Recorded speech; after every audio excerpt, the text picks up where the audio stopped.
Welcome to episode 106 of Stageworthy. I'm your host, Phil Rickaby. Stageworthy is a podcast about people in Canadian theatre, featuring conversations with actors, directors, playwrights, and more.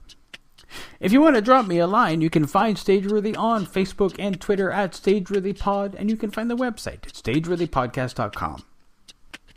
My guest this week is actor, producer, and playwright, and the artistic director of London's New Twist Theatre, Jess McAuley. We recorded this conversation a little while ago using a remote connection. I was in Toronto and Jess was in London, Ontario. So we used a Skype connection, and there are some issues with the audio, some lagging, and at points talking over each other. But I thought the conversation was such that I just present it as is. So here's my conversation with Jess McAuley.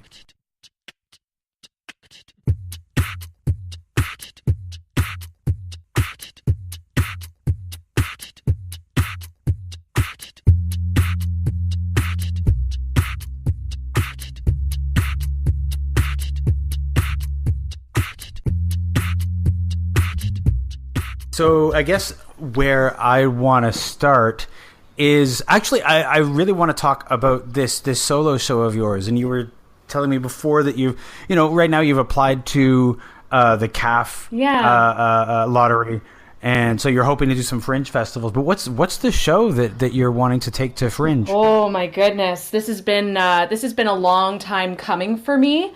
The show is. It's more so a discussion about, yes, depression in the arts, but there's an interesting conversation about, to get really in there and in depth right now, about rape culture. And quite frankly, it plagues so many women, and especially with this whole Me Too coming up, and everybody is sharing the hashtag, and it's overwhelming. For me, this has been... my life always felt like chapters of something, and it was like I was starting a new chapter in life, a clean slate, and every gentleman caller that has come into my life has changed the course of my life in so many different ways that I need to talk about this now. It's been burning in me forever that I finally have just gotten the vision set. Yeah. So,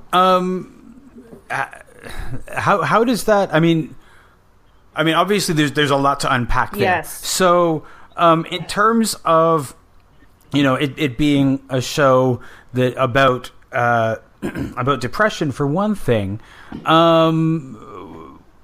is that something? Are you concerned about airing your dirty laundry in that kind of way? Is it, how personal is the show? Yeah, that's another thing. I've been very careful on is.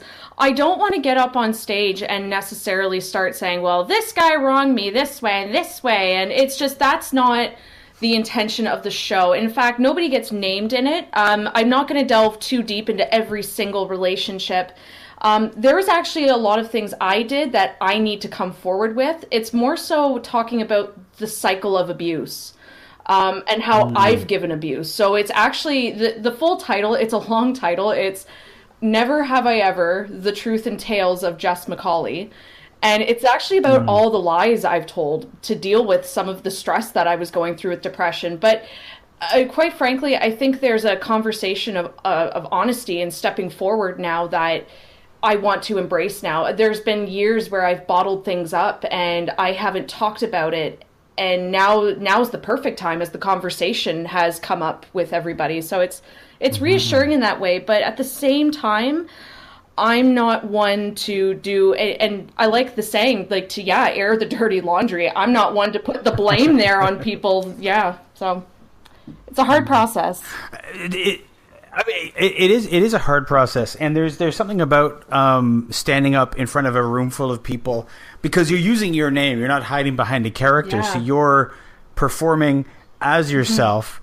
And I know for myself, when I perform my solo show with a character, I had a certain amount of terror. And the day that I performed the show for the first time, I really thought I was gonna throw up. Yeah. So I'm trying to imagine how you must feel thinking about standing up in front of people and and talking about stuff that's so personal. It's really good that you said that, because I actually, when was it? A couple of weeks ago at Confabulation in Toronto, there was a storytelling night and the theme was called Clean Slate. So I decided to use this opportunity to try exactly that out, to see what it's like to really expose yourself and to say something that's really shameful. So I tried an excerpt of what a story I'll be talking about in the show, which it was when I actually dated two guys at once. It was it was interesting. I think I felt the same thing. I felt like I was going to throw up. I was sick. I was sitting with my fiance at the time, and I'm like, I don't think I can do this. And he's just like, you'll be fine. Get up there, you scamp. And I'm like, all right, fine. So went up there, and by the end of it, I actually had a lot of people come up and say that they actually had been through something similar, or B, they were in a place where I was, where they made such self-destructive decisions. And for me, I think that was the redeeming quality of getting up and exposing myself, is knowing that some people just need someone to step forward and say it first before they have to say it. Yeah, no, and I think that's just the sort of comfort that I want to give in the show, is that, and the show does talk about forgiveness, it talks about closure and moving on with one's life. At the same time, though, I was wondering if it kind of bordered on a TED Talk, but there's some performance quality in it, which is good. Yeah.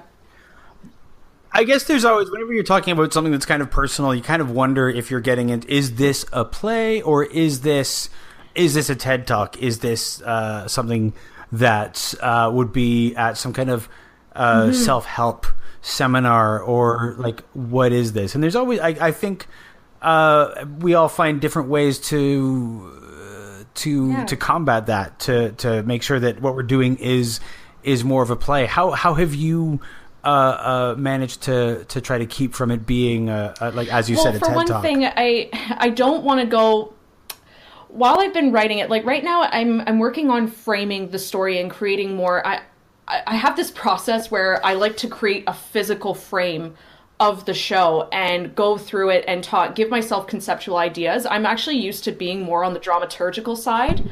So it's interesting having to ask myself these questions now, coming back at me. And that's one thing that I did ask is, okay, where can I create the border now and cut it off?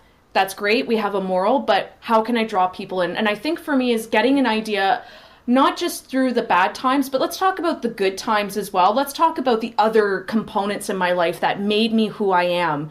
Is this story worthwhile to tell people? Is it going to get them out of this funk that I'm putting them in, right? Because the one thing I don't want to do is emotionally overload my audience.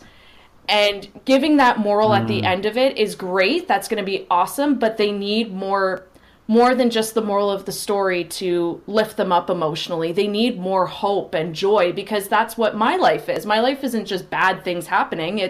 There's wonderful things in there. And in fact, the show has a big happily ever after to it. So I wanted to make sure that people knew I did in fact ride off in the sunset. the proverbial sunset, of course. Yeah. Yeah. And you said that you've been working on this show for about 2 years? Yeah, it's been a couple of years now. I got the idea a long time ago. Oh my goodness. I talked to oh no, I cannot remember her name. It's just blanking on me. But I was talking to a storyteller. I used to do ghost tours, actually, in Niagara on the Lake. And she was a fellow tour guide. And her and I started talking just about storytelling shows that she would do. And I'd never heard of storytelling really before. I had heard of solo shows and biographical shows. I've never actually heard it called storytelling. So I asked her and I picked her brain on it a little bit. And then she said, oh, I noticed you really like telling stories. So would you ever do it? I'm like, well, I don't think I have something to say. I don't really have big stories like you do. And she said, oh, that's not true. And just started poking me on it. And suddenly I think something opened in me that I just needed to talk about this now. And I just kept talking to her about it. And it was so nice to be able to air this out. And I felt a sense of closure from it. And from then on, it was there just incubating. And it just took the 2016 Fringe Festival. I saw John Bennett's Fire in the Meth Lab, and I absolutely loved it. I loved the idea of just sitting there and talking about something so personal and intimate with people that I knew I could do it too. I love telling stories. You said you were mentioning that you felt like it was time after 2 years of working on it, that it was time. Did anything kick you in? Was it that show at Fringe that kicked you in the ass to decide that this is it, now I have to do it? It definitely was. I mean, like, his story wasn't so about the relationship with his brother, but it was seeing other fringers and people telling, again, those close personal stories. And like I said, I emotionally bottle things. I do not like feelings at all. I like to run from them, in fact. So it was one of those turning points. I mean, my life has changed dramatically. It is a 180 from where it was. And theater is also my passion in life. It's what I know. It's all I know. That I think I'm doing myself a service at this point by doing it, by using that creative outlet to treat not like a therapy session for myself, but just to essentially come to terms with it. So that's kind of the way that I thought about it, was just, I find joy out of theater, and I find joy talking to people. Let's mold them together. Let's do something that's emotionally weighing on me. Obviously there's something in me that needs to be said. What's being unsaid now? Did you were talking about your process being like building a frame. Did you see was the process of writing this show really structured, or was it exploratory and then drilling down to a structure? I actually started recording myself. Anytime I was telling a story to my my fiance or my roommates, I would just pick up my phone and tell them what I'm doing, and then I'd actually record myself telling the story. And that's how I had to begin it, is I needed to get an idea of what these stories looked like and what I would be including. And eventually I have a huge file of audio files and just small stories I'd write down to myself, and I'd, transcribe them onto the computer. Then that's when I said, okay, now let's organize these thoughts and then create the frame. So in the sense of exploratory, it was more of everyday life. How am I experiencing everyday life telling these stories now, and how can I relate it on stage? And then afterwards I can actually figure out the frame for it. Then I actually like to go into the studio and work with those stories and figure out the transitions and figure out all the structure. Then I can get the meat to the bones, really.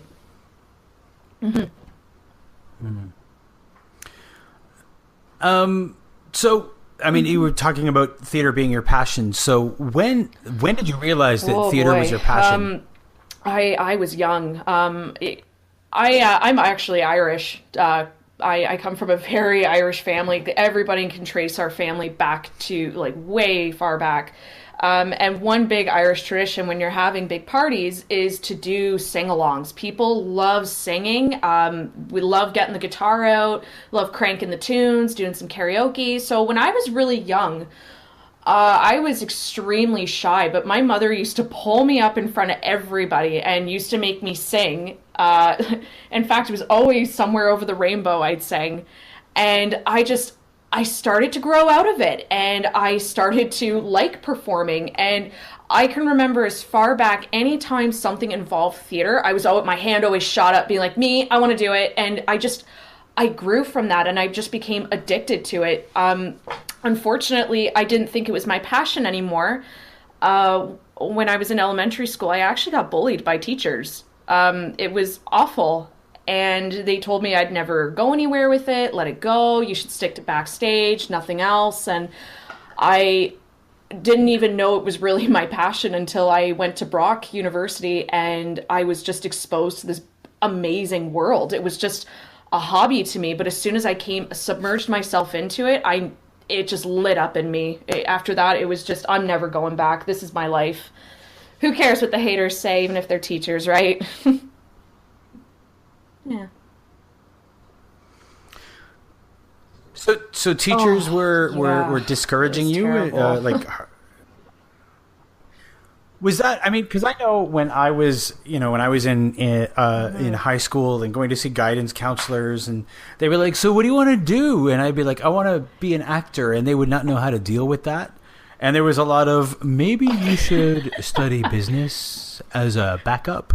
But nobody ever said don't do it. But there was a lot of discouragement, a lot of, maybe you should do something reasonable, like learn how to program computers. I got very harsh teachers. I remember I was trying out, usually choir is for everybody to join, but there was something about these two teachers that did not like me. I don't know what I did. I mean, I was only 8 years old, really, when I first started noticing it. And I remember going to my mom and telling her, like, hey, these guys aren't letting me join anything. Like, and it's all open. Everyone else is joining except for me. And I never had the courage to tell anybody past my mother. And my mother wanted to, and I kept begging her not to, because it was so embarrassing at the time, right? And I really thought it was like, maybe I shouldn't do it. But I remember approaching the teacher and saying, oh, I'm going to sign up for choir. And it was, oh, you know what? No, honey, I think we should do something else. And it was like, what are you talking about? She's like, you know what? We need help. If you want, you can set up the chairs. You can get all the music stands set up for everyone, but maybe not, maybe you shouldn't do it. I thought I couldn't sing for years, and I never wanted to sing in front of anybody. And I actually do sing. I sing really well. But yeah, straight up, I was told not to. Did you ever find out what it was? Yeah, it's why actually they were telling horrible. you not to? And I did go to somebody to tell them. I did go. I found out. Oh, this is going to seem so unbelievably petty. So there was these couple of girls that were in my class that were always chosen for everything. And I found out that their parents were friends with the teachers. And the kids would complain to their parents saying that they didn't want me around. So it was a matter of them bullying to tell their parents that I shouldn't do it. And they thought that I was bullying the kids. So they thought they thought I was bullying them. But I wasn't doing anything. I found out years later about that. And I went to those teachers and I told them what exactly they did. I mean, like, I'll be honest, there were years I missed out on. I wasn't able to do anything because I was so afraid. And it was just, and they said, well, we were just trying to do what was best. And I asked them, well, why didn't you talk to me instead of making me feel so excluded? I actually think it's pretty incredible that you took that. You didn't take that as enough discouragement to make you not want to do this. Because at that age, so many people would, like, if it had been me, I probably would have just been like, well, I guess I'm not any good. I shouldn't try. Maybe I'll learn how to program computers or something. I would not have pursued it, even though it was a thing that I really loved. I'm one of those people that I'll take it to heart and I'll think I'm not doing it. But like, for instance, I actually, I do suffer with depression. So I do get really hard on myself. And I just said the other day, like, I can't write, I can't do this. And I wrote a status about it because I thought maybe there's someone else out there that needs to have this acknowledged so they don't feel so alone. And when I did it, my friend calls me and said, ironically, you wrote that so beautifully. And I don't know, I'm like, oh man, okay, fine, I guess you're not wrong, but so I kind of looking back on it, now that you say that, I'm thinking like, you know what, yeah, I guess I never really did let anything hold me back on that one. So like, call it the inner Slytherin in me. But, yeah, I'm definitely a Slytherin, true and true. Yeah. That's excellent.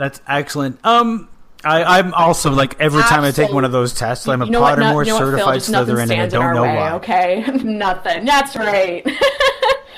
There we go. And so, at what point after all of that, did you decide, or did you figure out that this was a thing that you needed to do? I was actually in my first year at Brock. Again, I don't know. I think it was just me thinking, okay, I'm not good at anything else. I should probably just stick with theater. I love it. I'm good at it. Let's see what comes of it. But getting to Brock and having it certified that, yes, it was being around other people, like I said before, but I'm going to give a shout out here to my mentor, which is David Fancy. He was my prof in first year for performance. And we used to do these journals in first year. And I handed my journal in, just discussing the true difference between listening and hearing on stage. Because you're learning about your 360 awareness as your first year, and you're getting that sense of what it means to be on stage. So I wrote this long piece about the difference between the two.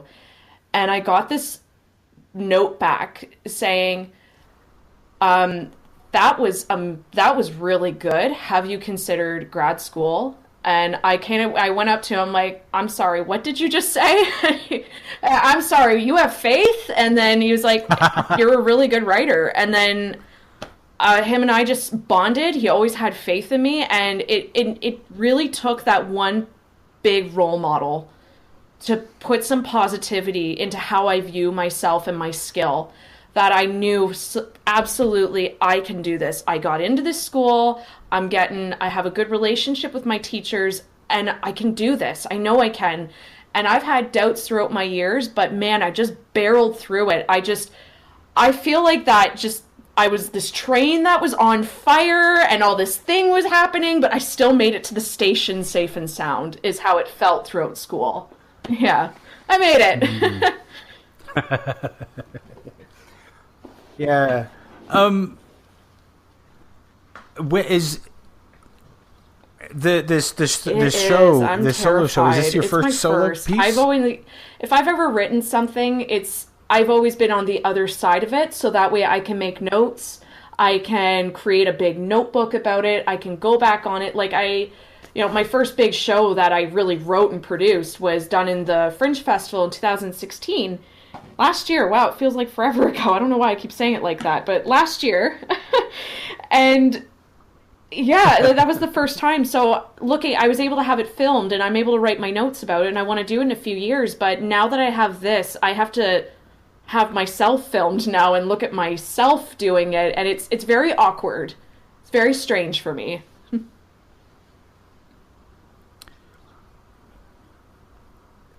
Did you have a drive to do a solo show previous to this? Was there ever a voice in your head that said, "I want to do"? No, actually, the voice was always saying, "Do stand up." I have not tried stand up yet. When I did confab, I cracked a few jokes and got a laugh, which was cool. But nothing ever said solo show, solo. It was always stand up, and I have not explored that yet. So we'll see what happens. I say ominously. Yeah, well, I mean, it's like I always, ever since I first picked up one of Daniel McIver's plays, ever since I first picked up Wild Abandon, I was like, I want to do this, but I could never bring myself to do it. It was like, how do I make this happen? Because there's all kinds of, and I just never felt like I had something important enough to say. It seemed really hard. But also for me, a lot of anytime I found a course, it was like, write your own solo show. It was always like based on everything about your life. And I was like, whoa.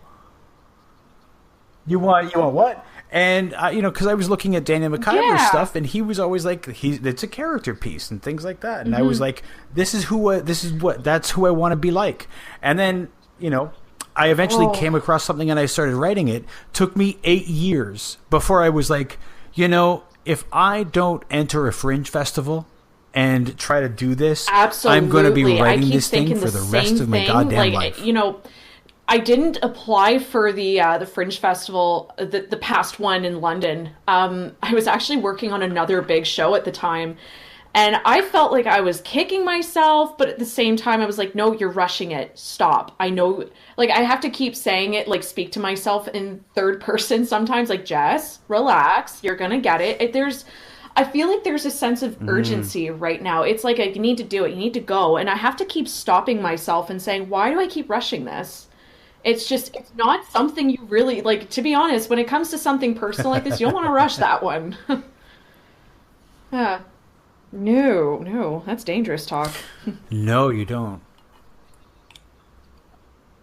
Well, I mean, the thing is that, like, once you get into a Fringe Festival and you start working, suddenly, it's real. And now you start to, I know I was like, Oh, I was so freaked out the whole way through rehearsal. Like, I was like, I don't know if this is good. I had to be like, I have to trust that my director is not going to let me go on with something that's not good. And it was just like, but because I could not be objective because it was like, this is my words. There is personal stuff in there, even though it is a character. And, I'm standing up there saying words I wrote. It's all me. And it was so terrifying, the whole process. Oh, I know. And then I did it, and I was like, I'm like, again. I cannot not do this now for my life. Like, this is just great. Yeah. For me, it was like, okay, so that's this piece, and now what's my next solo play going to be? And meanwhile, previously, I'd be like, I think I probably have I'm like thinking of all these things I can do now. I'm like, I can tell a story about this, this, and this now. And I'm like, okay, yeah, chill out, girl. Chill out. It'll come. Yeah. Oh. One at a time. So, I mean, you were saying... that was my first one. 2000. Yeah, the last year's Fringe. Stop saying 2016. It was last year. Yeah. Sorry, I think it was you London. Broke up a little bit when you were saying which Fringe. Was it London or was it Toronto? London. See, I've never done the London Fringe. I have some friends who are always like, please bring your show to the London Fringe. And I'm always like, I don't know. What is it? Do you, like, how much do you love the London Fringe? I like the London Fringe. What is it that you love about it? The only thing that was strange in the atmosphere is just there was, I don't know if it was just my year or if this is just the trend, because it's been going on for a few years now, but it's, there was always a clear line between local and touring. You're over there, we're over here. There wasn't a lot of borders being crossed, but I still really enjoyed the energy and the camaraderie that came with being at Club Fringe. It was just awesome. I do really enjoy it here. It seems to me like there being a division between touring and local. No, it's not. I've been told like everybody's usually like in it together, but like it's just I noticed. Again, I think it was just maybe the one-off year, but like when we always, like my group with New Twist, I was telling everybody, go out there, go meet people. Like, it's not to network, it's to go have fun, just go talk to people. And they were always welcoming. Like, anybody we talked to was always super sweet. I think it was just like, again, tourers always found themselves in one area. We always found ourselves in another. I think it was just the seating plan, in all honesty. It might be. I mean, I know it's hard when you're a touring show and you start to latch on to people that you know, because if you're local, you've got your scene. Mm-hmm. You know the lay of the land. You probably have your friends. Exactly, and when you're a touring show, all you've got is the other touring artists, and so you tend to latch on and hold on for dear life. But I usually find that by the there's Fringe a little, goes on, just as I don't mean to sound like as if I'm experienced, but like it's just that's also just what I've heard from people giving me like I have talked to a few touring artists who say the exact same thing. You start to open up more as you're going along, and you see them along the way. Like you're all on the same circuit, right? So it's just that's the beauty of it is you do open up. Yeah. Yeah. Oh, I love. No, I always find that like even the beginning of the Fringe, you're there, the people that you know, and then as we go on, if it's a Fringe that has some good mingling, everybody sort of latches together. I actually have found that some of the Fringes that actually, so Winnipeg and Edmonton have a tendency to the Fringe tents are not the places the artists go. Mm-hmm. The artists don't hang out at the Fringe tent. At least they hadn't when I was there. That's where the patrons went, and it was a great place to flyer, but it's not where the artists hung out. In Winnipeg, it was the King's Head pub, which tended to be the place that people went. And in Edmonton, the diviest of dive bars that everybody loves, it's called Steel Wheels, and everybody ends up there. And it is like the most... when I say a dive bar, whatever you're thinking, it's like more of a shack. But everybody loves it, and everybody goes there. But I found that that's where local and touring started to come together, because in a place like Toronto, locals know the lay of the land, and they're at the Fringe Club schmoozing, talking to people and all that stuff. And people who are touring tend not to be that way. So we never separate the audience from the patron in the way that some of those other ones do, and force Hopefully the artists I ever get together. To experience it. What are the fringes? I mean, what are the if you were to get the calf lottery? What are the fringes that you would want to go to? I've always wanted to go to Victoria. I did apply for Victoria. I've always wanted to go and just experience it, and just to perform there would be absolutely dreamy for me. And even going to Edmonton, because Edmonton Fringe is massive. Like, it's pretty big, so I would love to go there. I didn't apply only because, again, I'm very new.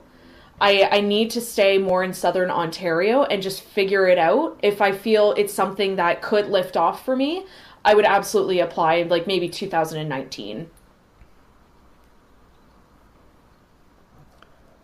It can be really, I mean, I'm still afraid of Edmonton. I've been to Edmonton, but like last year I was thinking, what Fringe festivals should I apply to? And I applied to Montreal, which I've been to, and I applied to Toronto.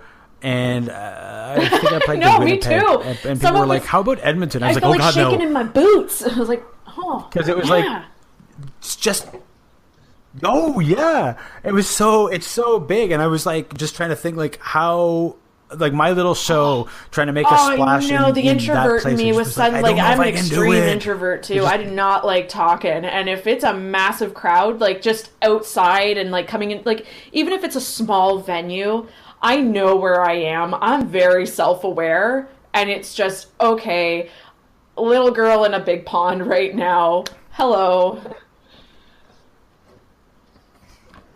I have so much trouble myself as an introvert doing the Fringe promotion.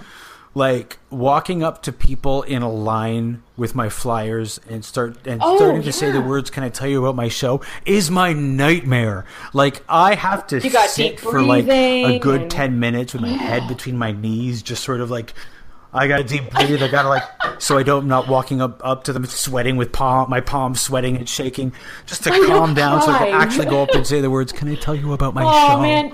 You know what? It's just one of those things. I get it a lot where people say, you do not look like an introvert. Okay, let's cut the crap, people. Okay, I have red alert going on in my head right now. I'm very good at coming off as calm and collected, but absolutely in my mind, I'm like, okay, they don't like you. They don't even want your show. They're not even a part of the Fringe. You just got someone walking their dog right now. And that's all I keep thinking in my head. But when we were doing it in London last year, it was such a nice feeling, even if they politely took the flyer. I really had to remember that, okay, at least they took the flyer and they didn't just flat out walk away from you. Because I've always been told, get people before they're going into a show. Do not ever go up to them after a show. And that's so true when you think about it, right? They're just getting out of something emotional with this show, whether it be funny or it's sad. They're on their way to another show. While they're lining up is the best place to get them. And it's true. There are fringes where people don't line up. And those ones, like Montreal, people just sort of waltz in as the doors open. So there's no lineup. Oh, wow. And yes, so your you really only just have to option feel it. is when they're coming out of the show. And that was something we had to learn. You have to be like, watch people come out and just sort of stand there holding your flyers out with them. It's actually, it was actually one of those little things that you pick up after a while. You were like, what? We're going to shows. We're like, where are the lineups? And there's no lineups. Where are the people?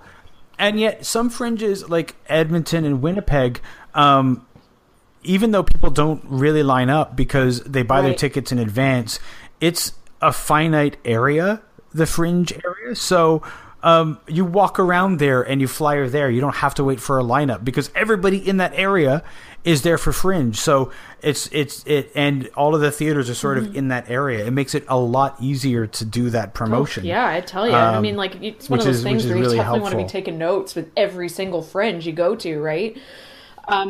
But yeah, no, it's definitely like those little details that can be easily overlooked. And I'm just so thankful that I have not like I just have a good amount of people that have done touring fringes before that I can just ask them those things, right? And that's the beautiful part about theater is people are always willing to share their expertise and their advice. I've never met anybody that's been like flat out like I'm not telling you that. And it's like it's beautiful. I love that about theater. No, it's really true. And I was just talking to Jackie Thomas yesterday from Theatre Gargantua, and she was like, "This is the secret that I learned, and the secret that I tell everybody is everyone wants to help you." I honestly, I have a couple of people and it is that so true. Ask me for help, and I light up when they do. It's such a wonderful feeling. I have a friend that's working on a script right now, and I've told him like anything you need, you come to me. And so he's just been picking my brain. We've been talking about workshops, how to facilitate them. Because I actually did want to go to school, like to get my master's so I could facilitate properly and coach. And I'm really good at doing workshops. So I've offered to help them do workshops for their script and do all those things. And they couldn't believe that help was being extended to them. It's like, well, that's what you do for each other in this field. Like it's a hard field and it's an unstable industry as it is. So being there for each other is such a strong community factor that I love that it's always upheld. Mm-hmm.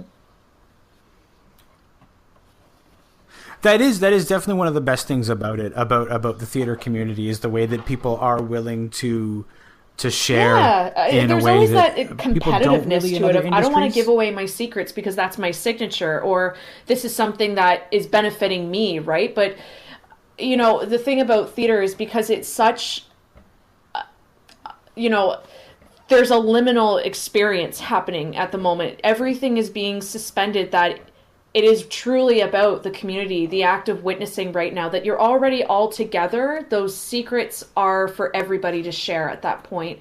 That's my poetic moment for theater, by the way. Well, it is pretty amazing because I've been involved in some film productions where, I walked in and they were like, "Okay, so Phil, we know you like to Instagram and tweet, but you can't do that for this because we don't want anything to get out."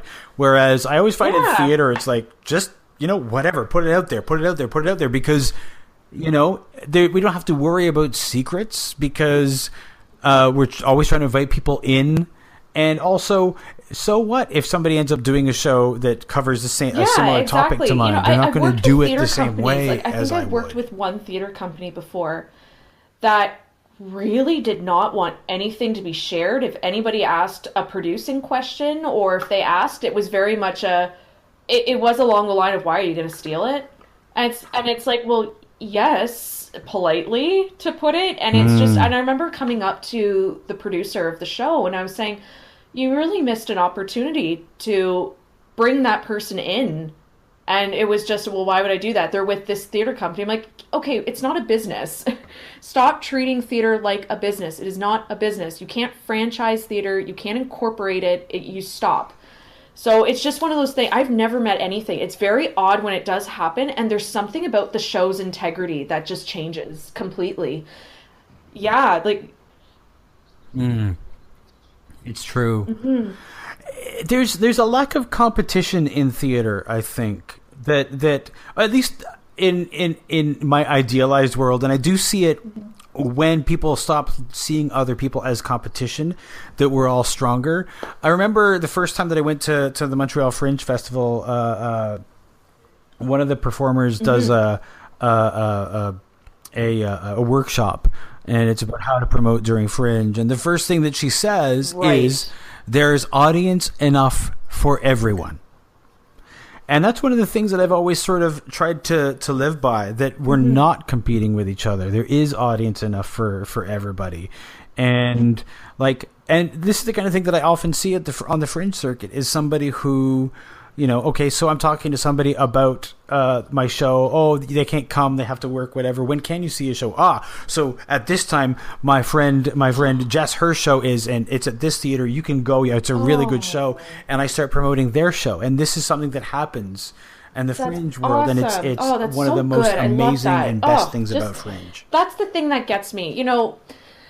There's a lot of things that I like to speak about. One thing being is any sort of mental illness in the arts. And I'm going to connect this in right now. Like, I just got to say this.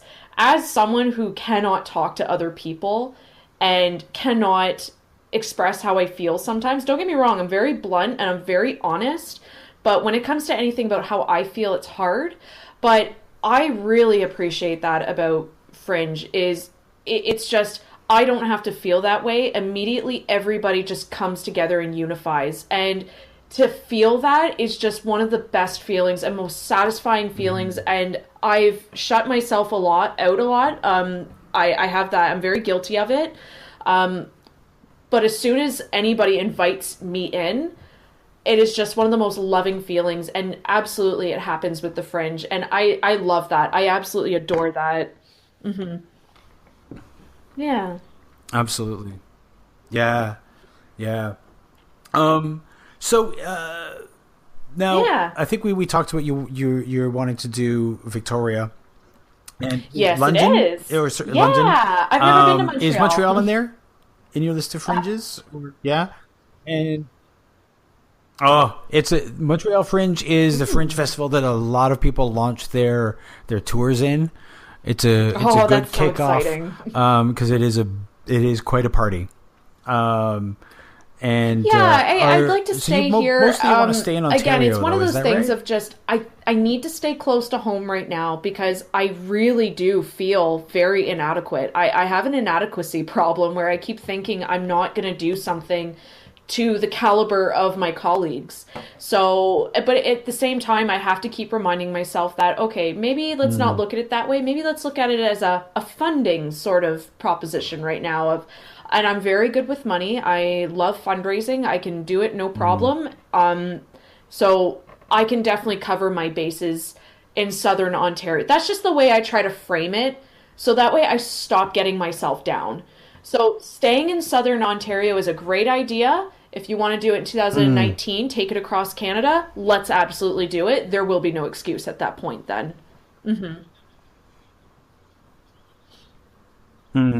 Well, at that point, you'll know that the show works. Like when I did my show, The Commandment, and I did it at one Fringe the first year. And that was really more because, first off, it's the one I got into, but I didn't want to take this show that I didn't know if it was working to other Fringe I've been festivals. Even trying to work up, I wasn't ready for research some other festivals I could go to. Like I'm from St. Catharines, so I know In the Soil Arts Festival happens every April. So I know I can take my show there, and all of my profs are in St. Catharines. So I know I can invite them. I can invite my close friends. I know I can get a really nice little performance workshop out of it.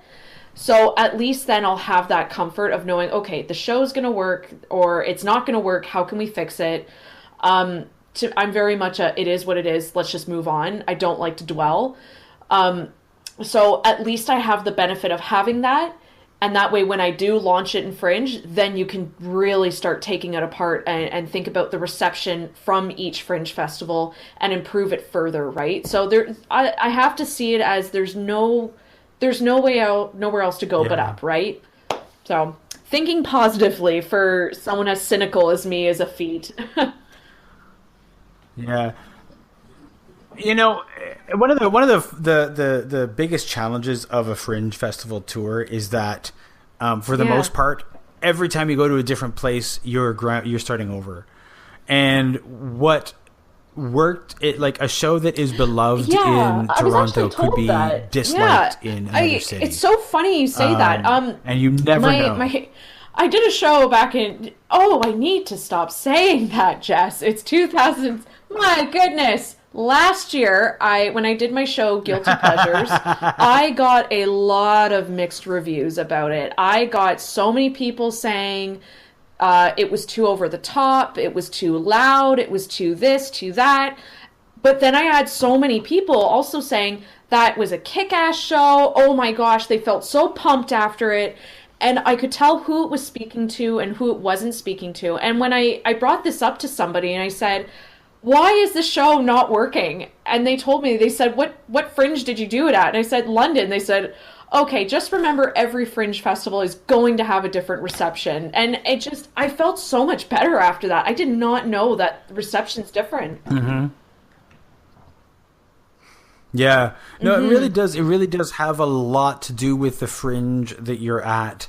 And I remember, you encounter people who are like, oh, I have to work so much harder in Winnipeg, because one time I was there and the reviewer seems they didn't like that I said the word fuck a lot, and so they gave me this bad review, and now I have to work hard every day to get people into my audience. And you never know what the person who's going to come to the show is going how they're going to react to it, and reviews are the most important thing during a Fringe. So you just have to go with funny. whatever you get and try to make the best of it. Is an interesting theater community. It's very much they do a lot of traditional theater here. Like, there is a lot of traditional. There's a lot of great companies. There's a lot of new shows that come out. We've got some great indie theater that does happen here.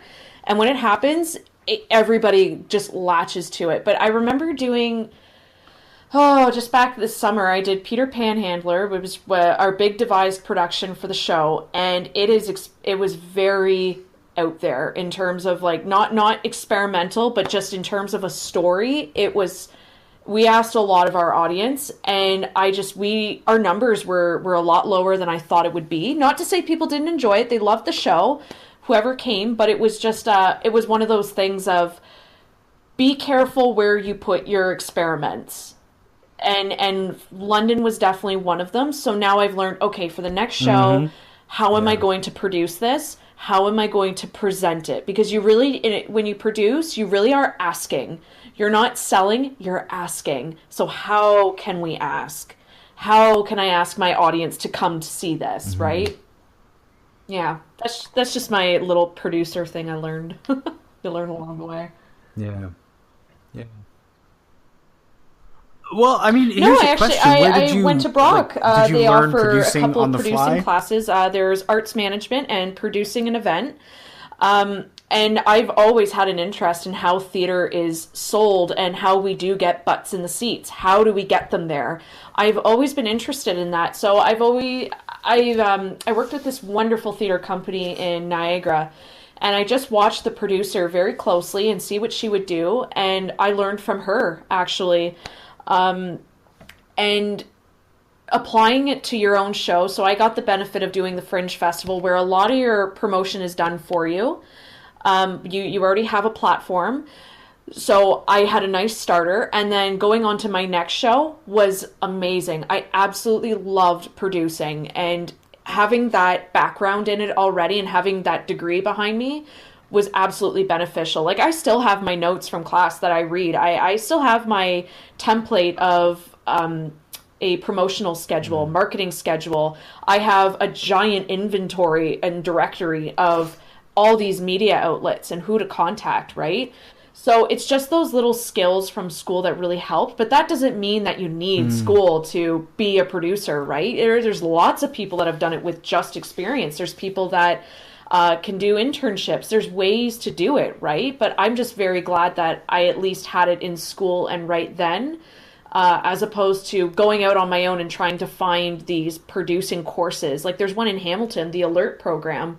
It's amazing that they offer that for people to help produce the Frostbites Festival. That's awesome. To me, that's great. I know I wouldn't have found it in time for when I needed it, right?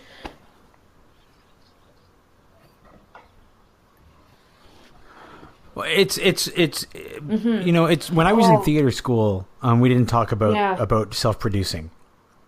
Now, of course, this was a long time ago, but in terms of producing, it was something that if you were self-producing, you had failed as an actor. Occasionally, and back in those days, it was like, this is like early 90s, so it was like, maybe you could do something in the Fringe Festival. And it was like, the Fringe was what you did if you couldn't do something else. Now, self-producing is like this essential part I'm seeing a lot of being young a theater artist coming forward and claiming them, like, I don't mean like claiming to be, I mean like actually proclaiming themselves as producers. I love it because it is an art form in itself. I've always been recommending it for everybody. Learn to write a grant, learn how to research a grant, talk to your jurors, like go out and find whoever is the officer for any grant fund. Go and talk to them. Like I love that I have such an awesome relationship with the London Arts Council. They're phenomenal people, and I find so many young artists do not take advantage of that. They don't go out and make those relationships. And when you start pushing them to go and just talk to them, open up about your project, you find this great conversation opens up, and suddenly it's, oh, my project now has substance and there's potential for community support behind me.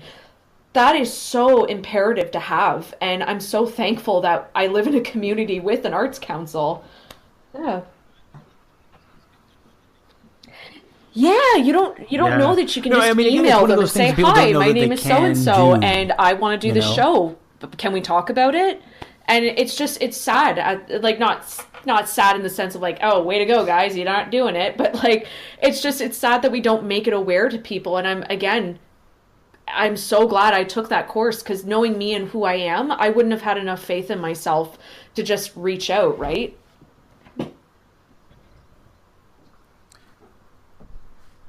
Absolutely, yeah, because I do. it's like, do you know the book Amanda Palmer's The Art of Asking? It's it's a book. What she's talking about is exactly that. You don't get it if you don't ask. But we all, I think, come out of our theater school or into the theater world wondering, are we always supposed to know all of this stuff? If I ask, am I showing that I don't? Does that work against me? What does it mean? Instead of like just sort of having the courage to just say, I don't know. When I was in theater Somebody school, I please really tell felt me. bad for not knowing what other people may have known. I felt awful and felt inadequate with everybody. And I noticed it sometimes outside of school, but I think it's something you really learn, is that, okay, not everybody knows everything. I'm not afraid to say I don't know something. And just reminding other people that it's okay to ask. Again, coming back to that, people will help you. Like, I cannot do the storytelling show without those people behind me, right? And the art of asking, it is an art to ask people, especially for money, of course, right? Yeah.